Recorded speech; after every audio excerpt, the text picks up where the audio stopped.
सल्तनत का इनकराज हुआ तो सिखों की सरकारी जुबान फारसी थी।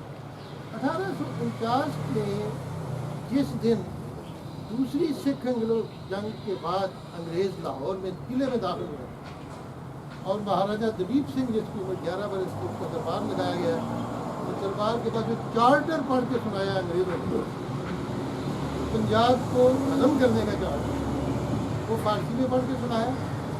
और फिर उसका हिंदुस्तानी में भी, उसको हिंदुस्तानी कहते थे, उसका तर्जुमा फारसी के बाद पढ़ के सुनाया। ये लाहौर का 1850 था। और 1860 में जब किंग एडवर्ड मेडिकल कॉलेज कायम किया गया, उसमें 40 की क्लास थी, जिसमें एक 30 तलबा हिंदुस्तानी में पढ़ते थे मेडिसिन और 10 अंग्रेजी में पढ़ते थे। हिंदुस्तानी उर्दू को कहते थे हम, लेकिन बदकिस्मती से 1860 यूना नगरी को उसके रस्मुल ख़त के तौर पे अपनाने की जब कोशिश शुरू हुई, तो मुसलमानों के अंदर इंतहाई बेदगी है। मिस्टर ट्रेवलिन जो बहुत बदमाश किस्म का अंग्रेज़ था, वो 1862 में लॉर्ड डलहौजी के कहने पर लाहौर आया। 1835 तक अंग्रेज़ों की सरकारी जुबान बंगाल में कलकत्ता जो दारुल फारसी थी।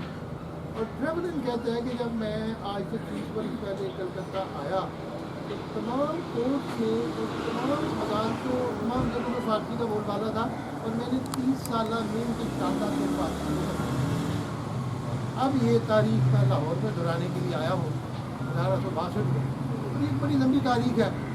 और फिर जब पंजाब यूनिवर्सिटी कायम हुई 1884 में, अब जब ज़बान के मसले के ऊपर बहस शुरू हुई, 1892 में वाकनाट पर इसके बाद एक कैबिनेट की नामी बंगाली पंजाब यूनिवर्सिटी का वाइस चांसलर बना।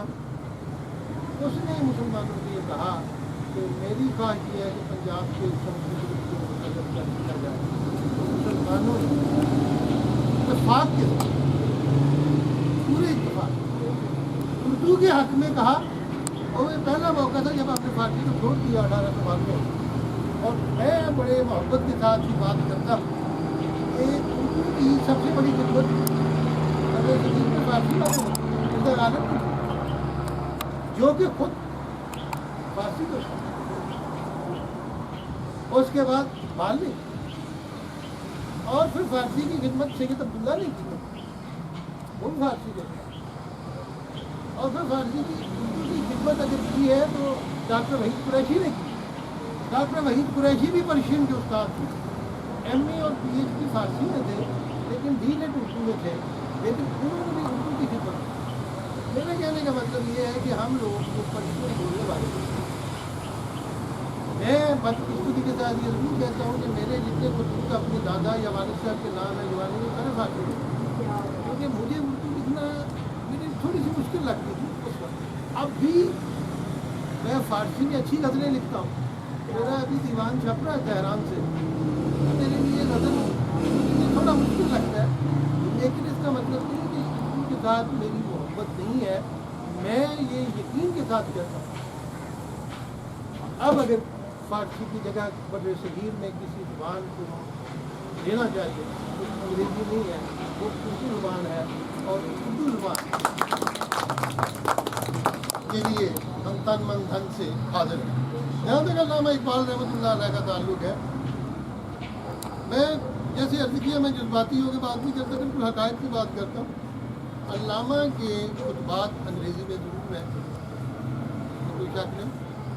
70% के करीब शायरी भी पर्शियन में है, लेकिन अब अल्लामा साहब कम्युनिकेट किसमें करते हैं, वो जितने खुतबत उन्होंने लिखे हैं 90% 90% के सारे जाके देख लें, खुतबत तमाम के तमाम उर्दू बात, इसमें कोई शक नहीं बात।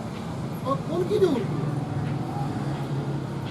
मेरे ख्याल के मुताबिक उनकी फारसी शायरी बहुत बुलंद है, बहुत बुलंद है। क्योंकि मैं इस चीज़ का गवाह हूँ, मैं फारसी में PhD हूँ, मैं फाजिल फारसी हूँ, उनकी फादर हूँ, मैं MA टॉप किया था यूनिवर्सिटी में, मैं डॉक्टर हूँ मेडिकल, मैं MOL की मास्टर हूँ, मैं PhD फारसी। लेकिन میں فاضل اردو ضرور ہوں، ادیب فاضل میں نے ضرور کیا اور ایم اے اردو بھی کرنا چاہا تھا، لیکن میرے استاد نے کہا تھا کہ پی ایچ ڈی کر رہے اب جو پی ایچ ڈی ہو 7 ایم اے سے ایک پی ایچ ڈی دے تو نتیجم کا کیا. لیکن اس ساری چیز کے باوجود میں یہ کہتا ہوں کہ ہم اپنی تمام پس منظر کو چھوڑ دیں، اردو کو کیوں نہیں اپنا. اب کوشچن پیدا ہوتا ہے کہ کیا وجہ ہے. جیسے کہ میں نے عرض کیا یہ ہماری قومی پہچان 2 قومی نظریے کی جو بنیاد ہے. آج ہندوستان میں جو اردو داخل ہے، میں آج اپنی بات کری ہم سے بہتر تھا شیخ عبداللہ، اس کے سیاسی معاملات اپنے لگے، لیکن اس نے اردو کو رائج رکھا. 2006 میں جب مجھے جانا پڑا ہندوستان میں سرکاری طور پہ یونیفارم میں لیکن صاحب کی تھے ان کی کانفرنس میں خاتون کی لیفٹنٹ کرنل میں بڑی اچھی اردو میرے پاس آئی اردو تھی.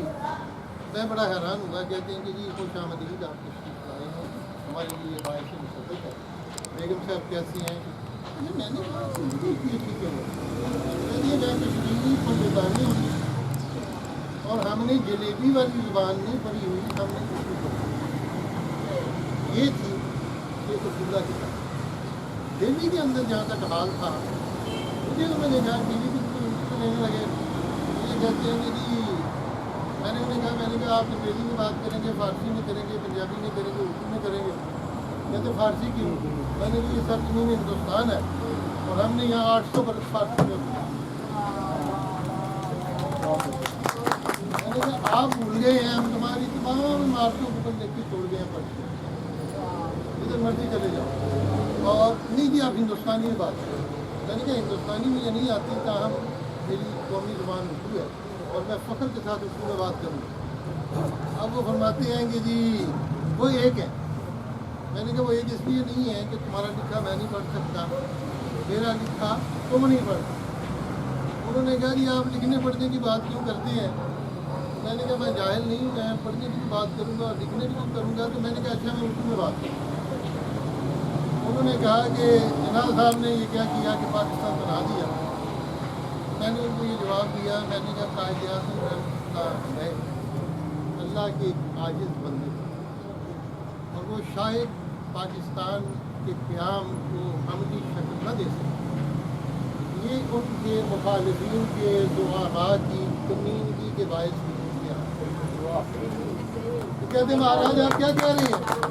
میں نے کہا کہ جی میں یہی کہہ رہا تھا کہ آپ کو اردو نہیں آتی اور میری اور آپ کی ایک زبان نہیں ہے. میں نے کہا جی میں اس کا ترجمہ جو ہے کرتا ہوں اب ہندی میں. میں نے کہا قائد اعظم کے جو گروہ کی دل تھے ان کی کمینگی کا میں نے کہا میرے سے ترجمہ نہیں ہو سکتا کیونکہ کمینگی فارسی کا وہ لفظ ہے اس کا میں نے ہوتا ہے نسلی طور پہ کمینہ، ویسے نہیں کمینے کے معنی. کہتے جی آپ نے کیا کہا؟ میں نے کہا جی میں نے اس لیے کہا کہ یہ پٹیل نے کہا تھا کہ مسلمان بڑے صغیر میں ایسا ناصور ہے کہ جب تک رہیں گے ہمارے پیٹ میں درد کرتے رہیں، بہتر ہے کہ ان کو کاٹ کے ہمیشہ ہمیشہ کے لیے. میں نے کہا مہاراج آپ کے دل و دماغ میں اتنی قسمت کہاں کہ ہمارے اس ہونے کی گنجائش نہیں.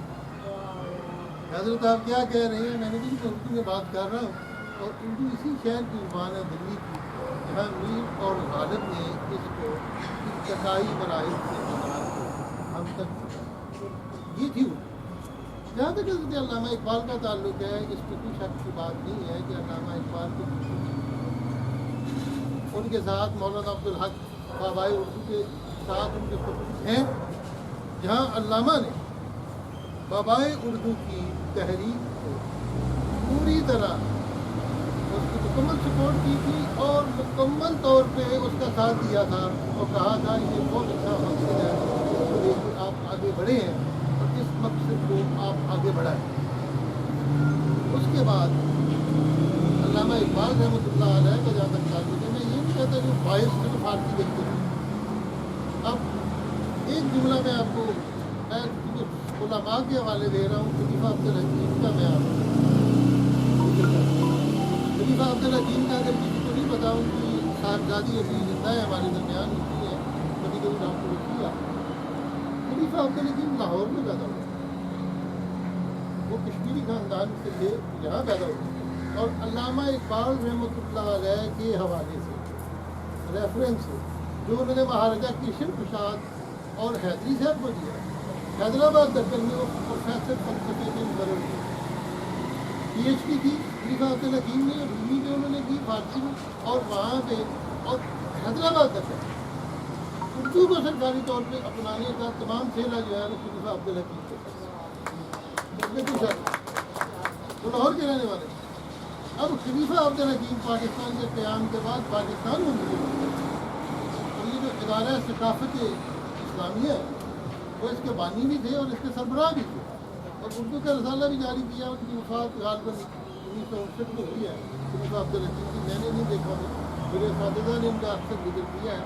तो खलीफा अब्दुल हकीम ने गालिब के बारे में कहा कि ये मत समझिए कि गालिब दो ज़बानों में शेर कहता है, उर्दू और फारसी। उसके पास तो दो म्यूजिकल इंस्ट्रूमेंट्स नहीं है, मौसीकी के दो आलात से वो अपनी धुनें नहीं निकालता। आला एक है, कभी एक धुन निकलती है, कभी दूसरी धुन निकलती है। और उसने एक बड़ी खूबसूरत बात किसी और ने कही है, उसने कहा गो के फारसी के अल्फाज बर्रे सगीर की हर ज़बान में, लेकिन जिस अंदाज से पूरे के पूरे जुमले उर्दू में मौजूद हैं उसकी मिसाल कहीं भी नहीं मिल सकती। और इसका तजुर्बा मुझे 1990 में हुआ। मुझे 1978 में भी ईरान में काफ़ी अच्छा अपनी तहकीकात के सिलसिले में जाने का मौका मिला। 1990 में ज़ल्ज़ला आया ईरान में,